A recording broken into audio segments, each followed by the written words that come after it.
Okay, welcome and good morning to everybody. This is my first online class so far as the YouTube channel is concerned.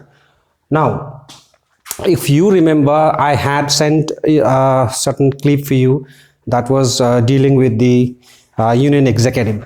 Today, I'm going to deal with the union legislature. Now, union legislature, as in India, we are talking about the parliament. So legislature in India is known as, or rather called as, a parliament, or even Sansad in Hindi. Likewise, every government in every part of the world has three organs which you already know: legislature, executive, and judiciary. Now, legislature in different parts of the world may be given different names. So far as India is concerned, legislature in India is called as parliament.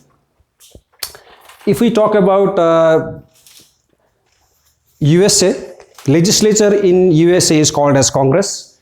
Likewise, in Japan, it is called as Diet. So there are different names given to legislature in different parts of the world or in different countries. Now, why am I saying this?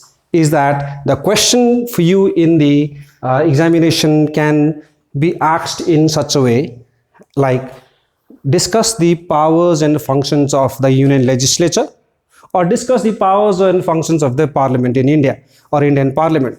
So the question may look different for you, but it is the same. So we will rather understand a union legislature and Indian parliament as the same thing. Now, if you just look into the representation here, a simple flow chart, you will see that our union legislature is composed of two houses. One is the Rajya Sabha, the upper house. The other is lower house. And in between that, we also have the Indian president, who is going to act as a chairman of both the houses, in a sense that if there are any issues, or if there is a joint meeting, or if there is an individual meeting that the president feels that they have to be summoned or called upon, he can do so. So president with Rajya Sabha and Lok Sabha is the composition of union legislature. That you can also refer to the notes that I would be rather giving it to you on the WhatsApp group that will be shortly given to you. Now, as we know that legislature in India is composed of the two houses, the Lok Sabha and the Rajya Sabha. Now, what is Rajya Sabha? Rajya Sabha is the upper house. And how many members do we have in Rajya Sabha?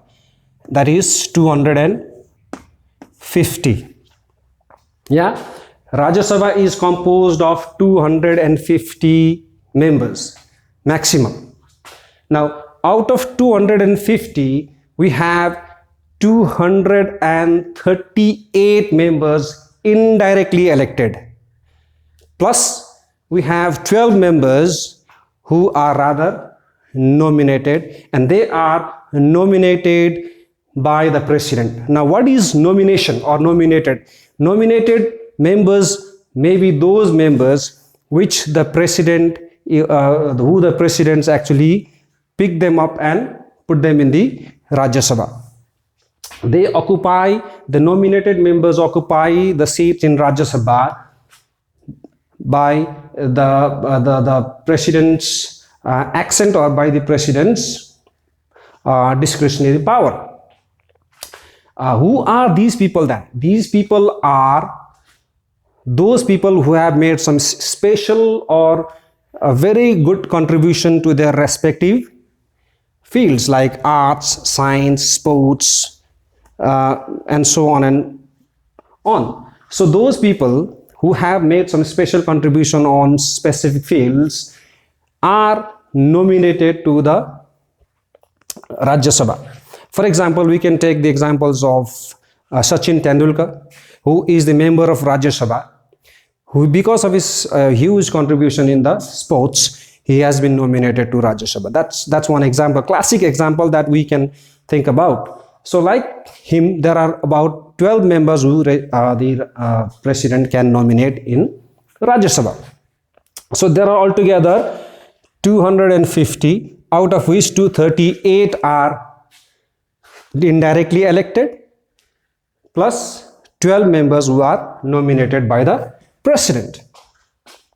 Now, if I come to Lok Sabha, Lok Sabha is composed of 552 members, maximum 552 members. Okay, 552 members. Now, these members are directly, rather 552, in 552, 2 members may be nominated by the president.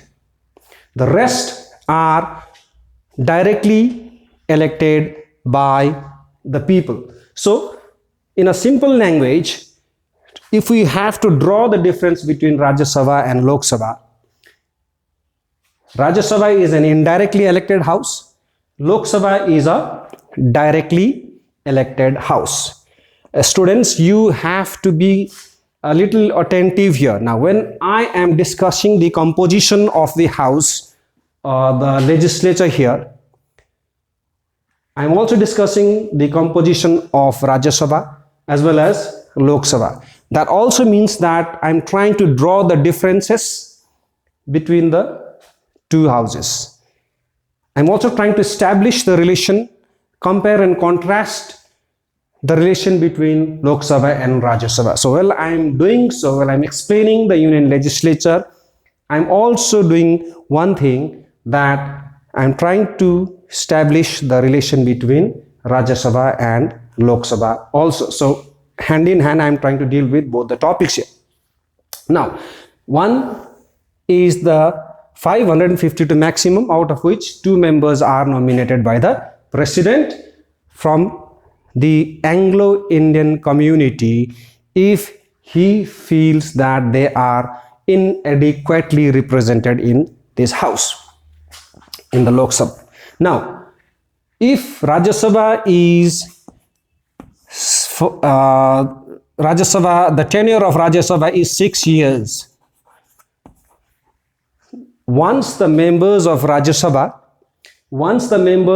Sabha are elected, they occupy their seat for a period of 6 years. Now, in case of Lok Sabha, it is 5 years.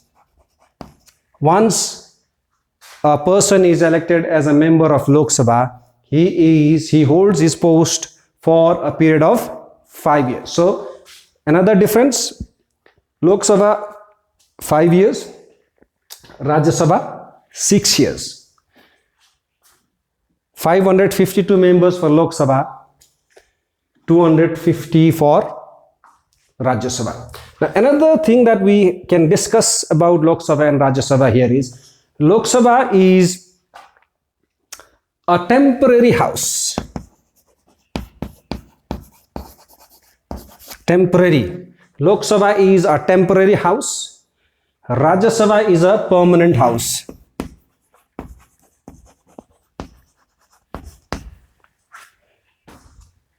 Lok Sabha is a temporary house.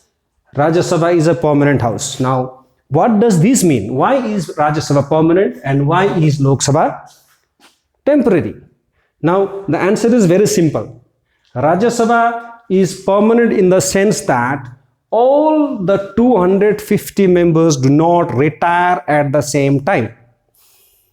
So, the retiring period for the members of Rajya Sabha are different.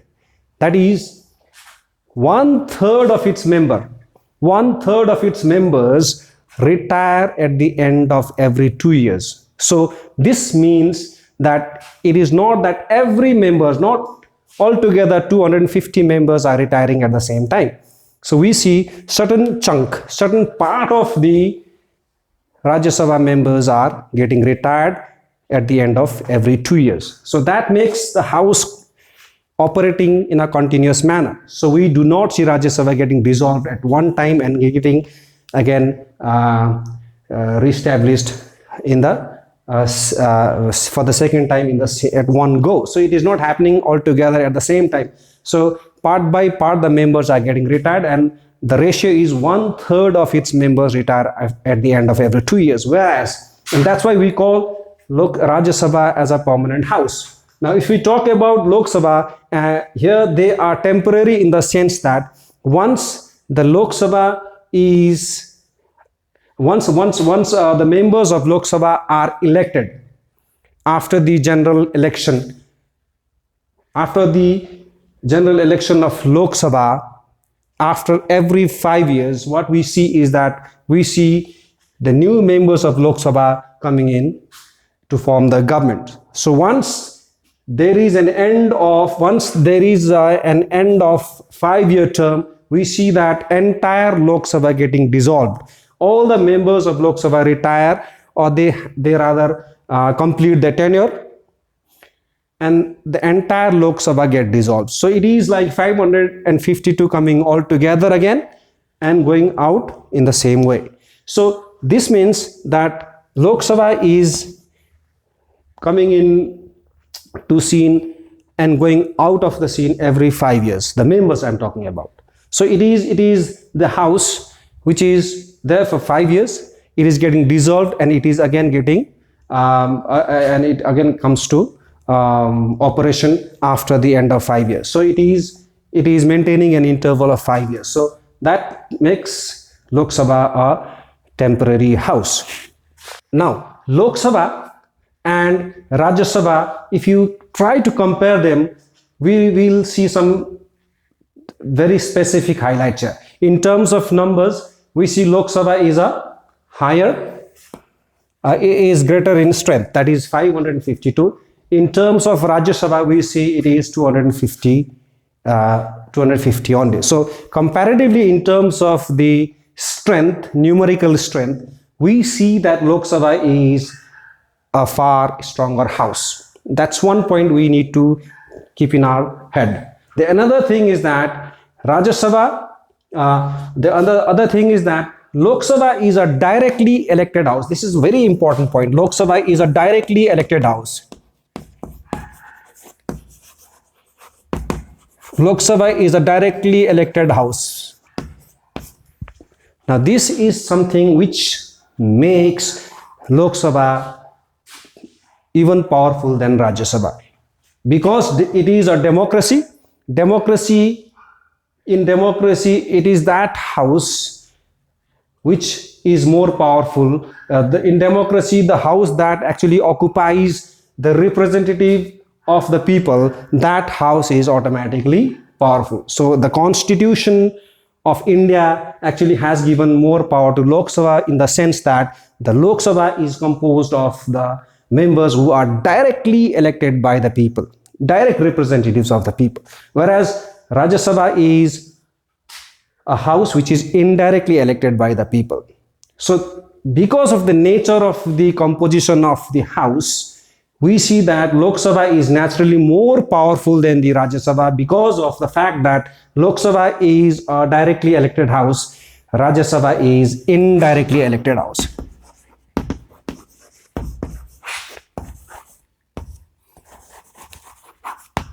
I don't know if you can see this properly. Elected house.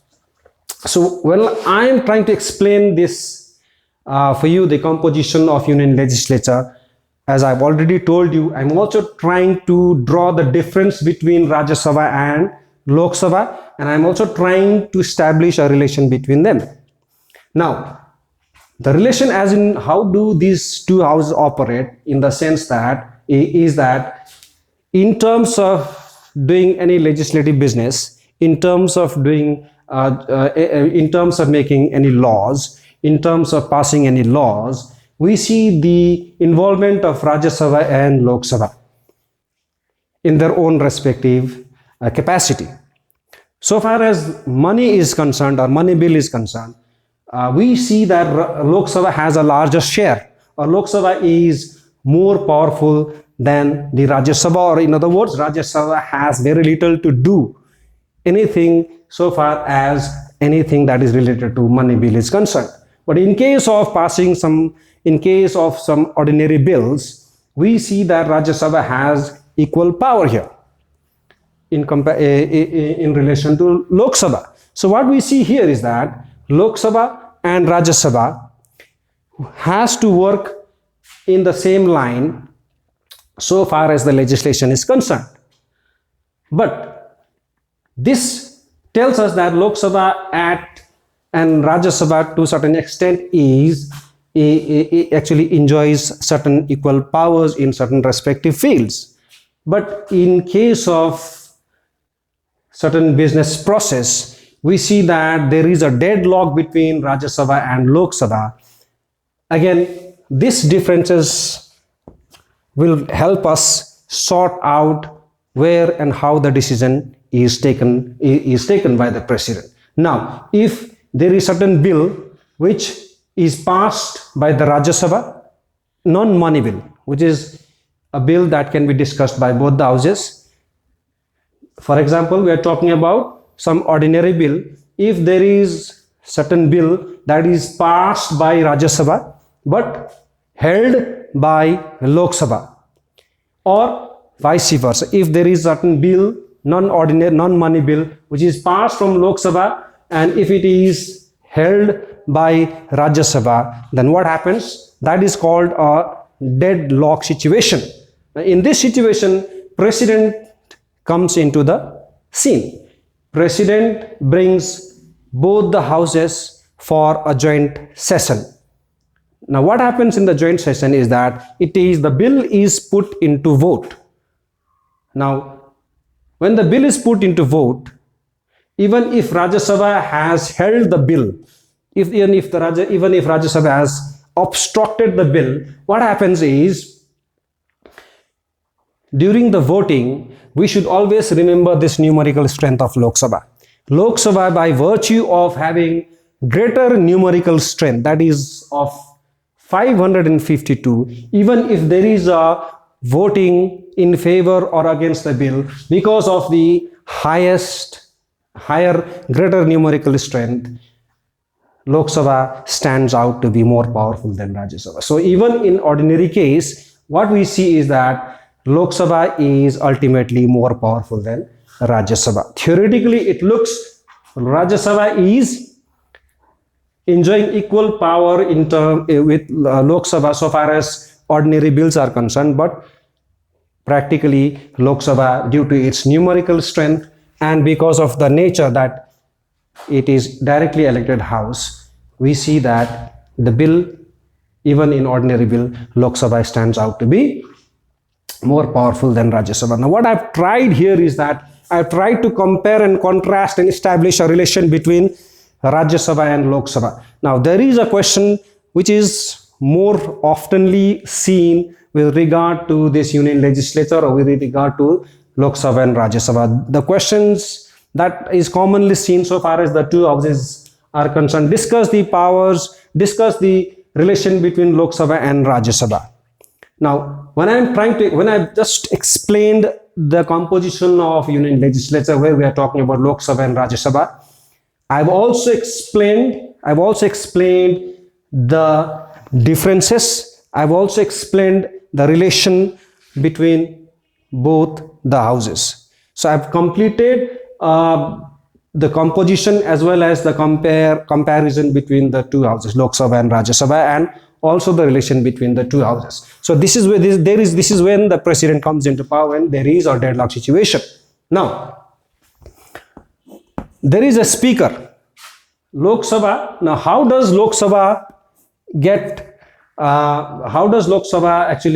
how is Lok Sabha formed? After the end of every general election, what happens is, after the end of every general election, Lok Sabha election, what happens is that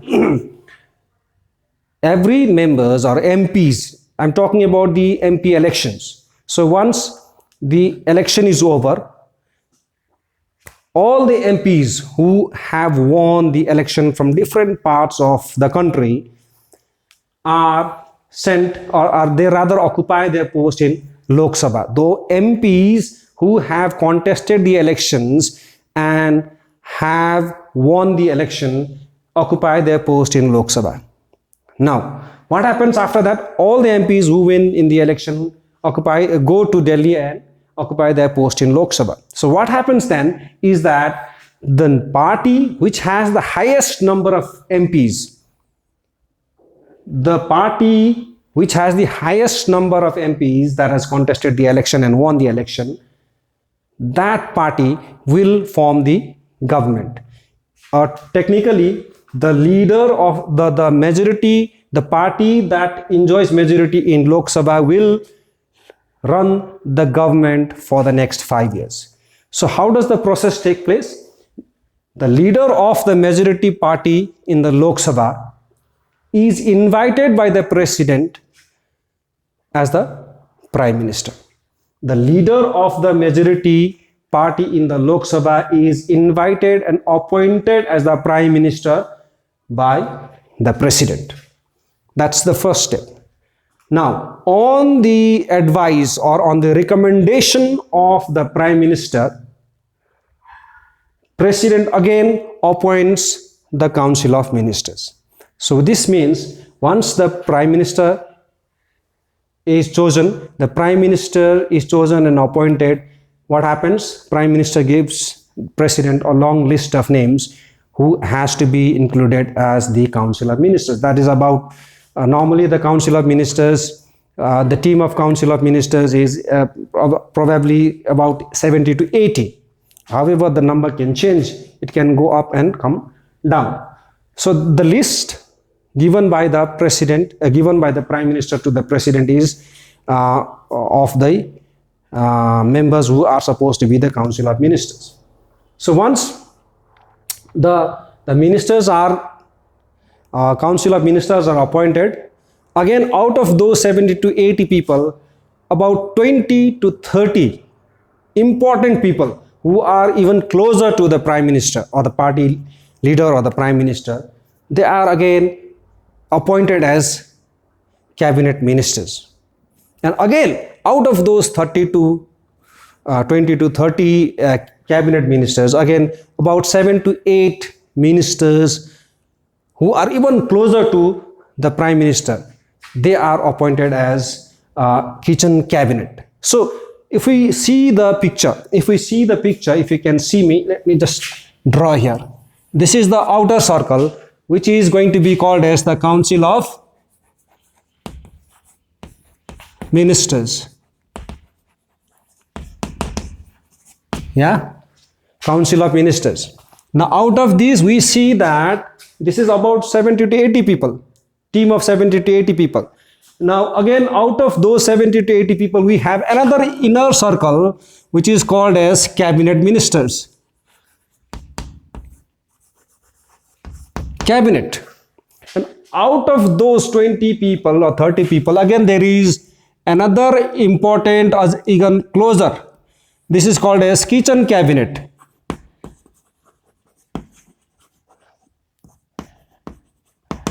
Kitchen cabinet. Now at the center is the prime minister. This is the PM. This is how important the prime minister is. This is how our council of ministers, the picture, the graphical representation of the council of ministers would actually be like this. The prime minister at the center, and beside, just very close to him, you will find 7 to 8 people who are very close to him. They are called as kitchen cabinets.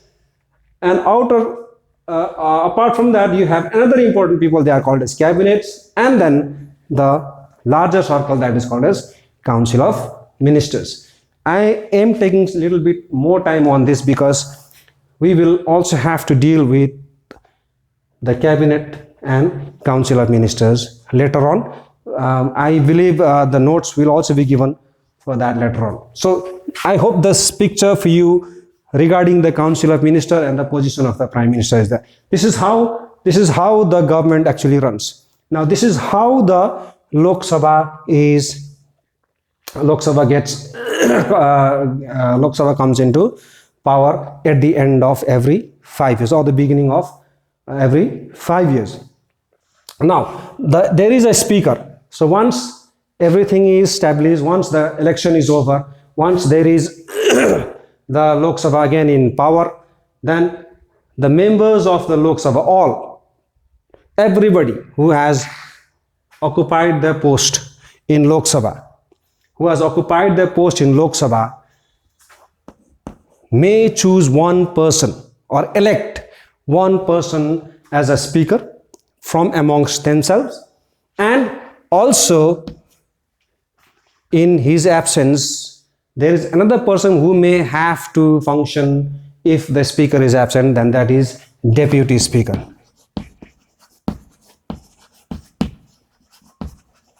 This speaker is another topic that will be again discussed at length, so I'll not be investing much time here now, because I'll be dealing with this speaker in a total different topic. So that's the speaker now.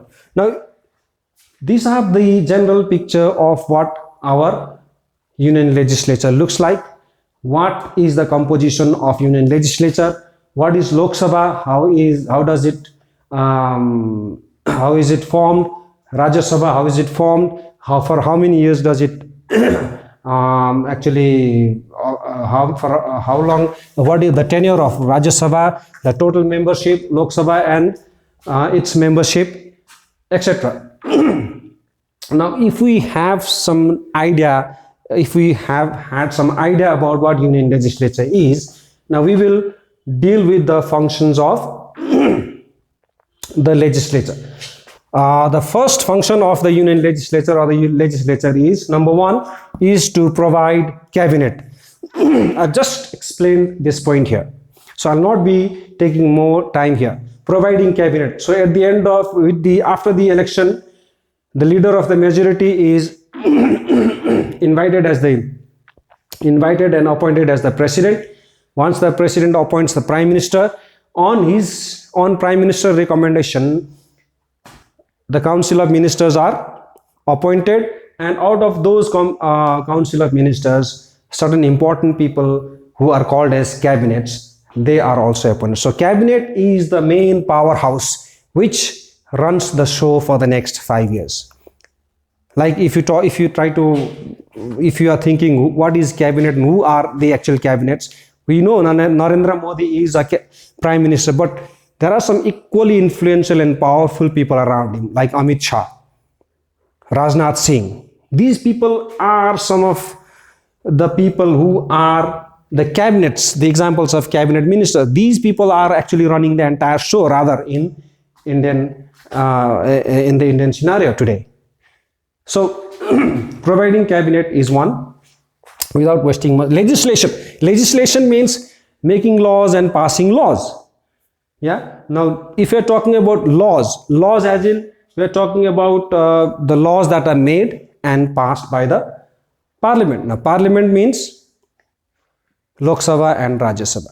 So any law that is made by Lok Sabha and Rajya Sabha. It has to be either started in Lok Sabha, and then it has to be verified by Rajya Sabha, and then if both the houses passes the bill, it goes to president, and with the approval of the president, the bill becomes a law. But the bill are of two types. The law can be of two types. One is ordinary, non-money bill. The other is a money bill. So ordinary bill, so far as the legislation of ordinary bill is concerned, Lok Sabha and Rajya Sabha has equal power. Any bill which is non-money bill can be initiated or introduced by Lok Sabha, Rajya Sabha, or Lok Sabha. Any house can do that.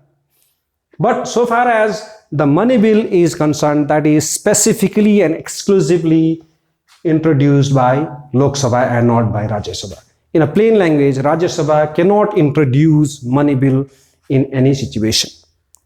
So this is, once that has been done, it is also the responsibility of passing, once the bill is introduced, it is also the responsibility of passing, the responsibility of passing the bill is also again the responsibility of the union legislature. It is the introducing one bill is one thing, and getting approved and passed and giving it a final shape in the form of law is altogether a different exercise.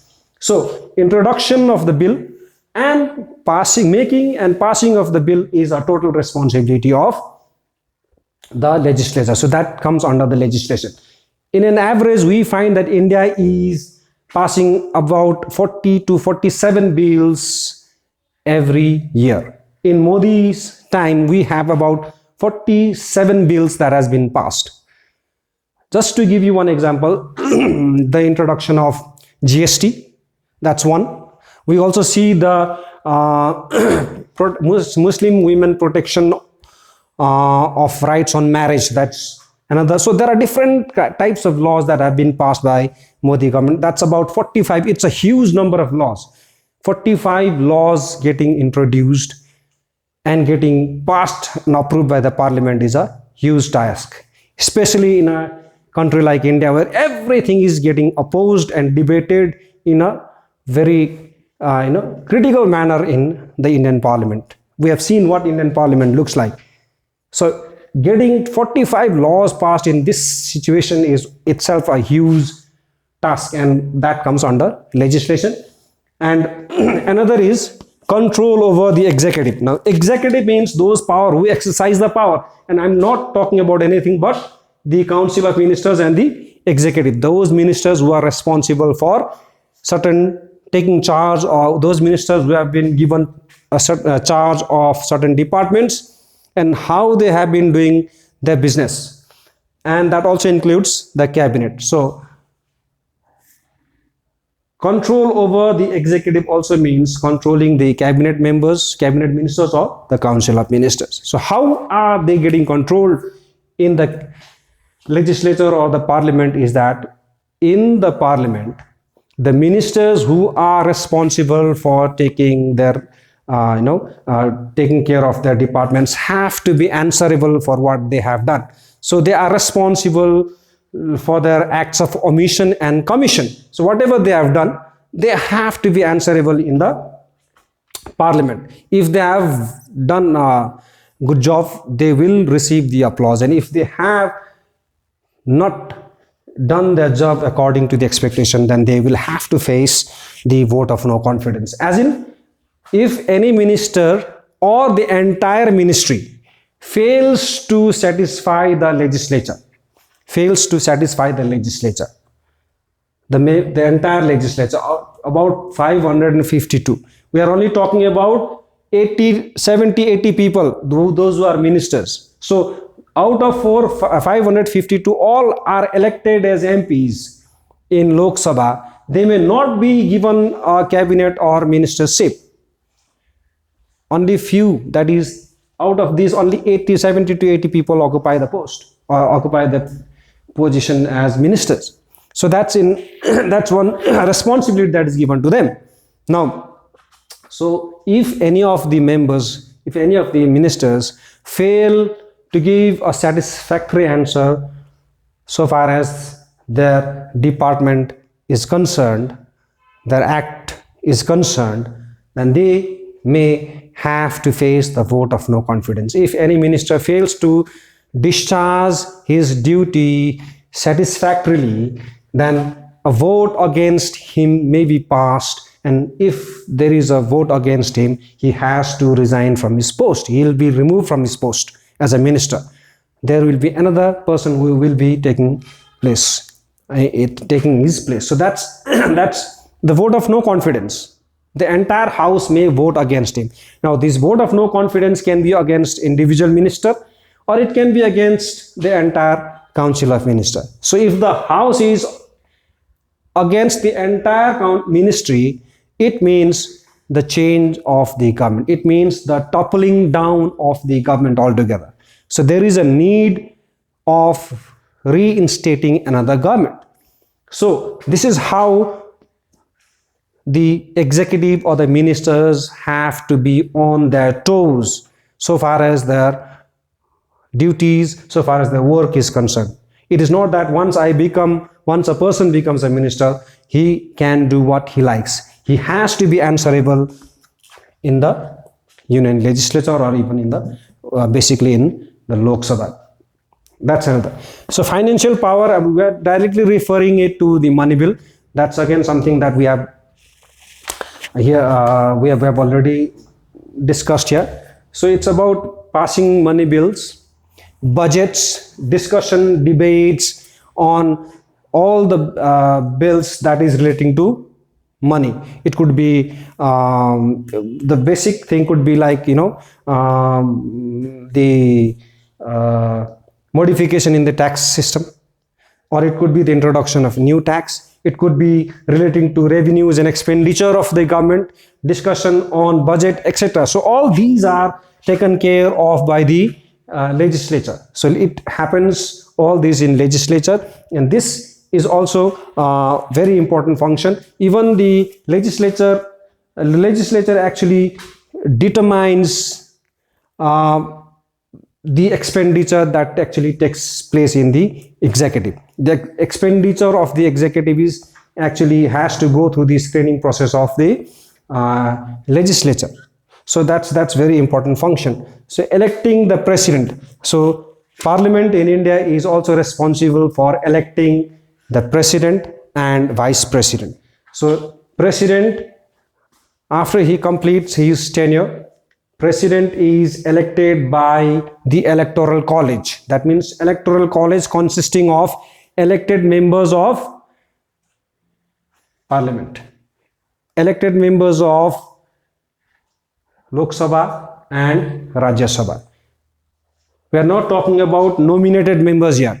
So far as the president of India is concerned, he is elected by the electoral college, and electoral college consists of, so far as the president is concerned, Indian president is concerned, the electoral college that elects him consists of the elected members of Lok Sabha and Rajya Sabha and MLAs, elected MLAs of different states.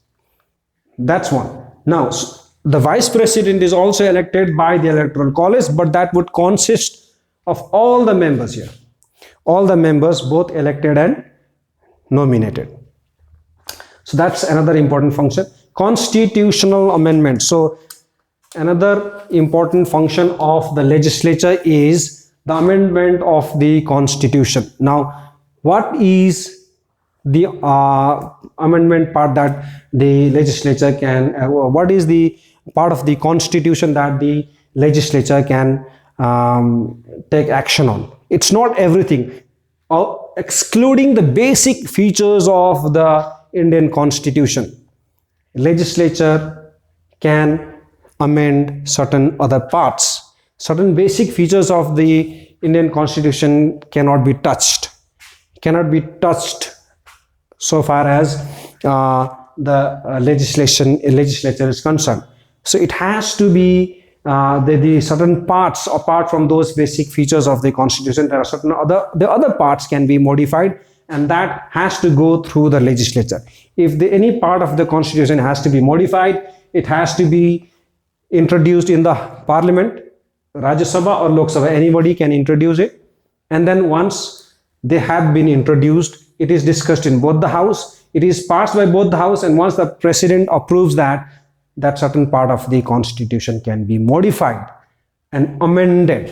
But I'm only talking about the modification or amendment of those parts which does not fall within the basic structure of the Indian constitution. So this is a brief explanation about Union Executive. I cannot deal with the entire chapter, and there are a few more, but I'm only dealing with 6. So far as the notes are concerned, I will be giving you with some more points in the form of notes, but as of now, that's going to be 6 points. So legislature, in a brief explanation, would be as displayed here in the form of flowchart here. We would have president, Lok Sabha, Rajya Sabha.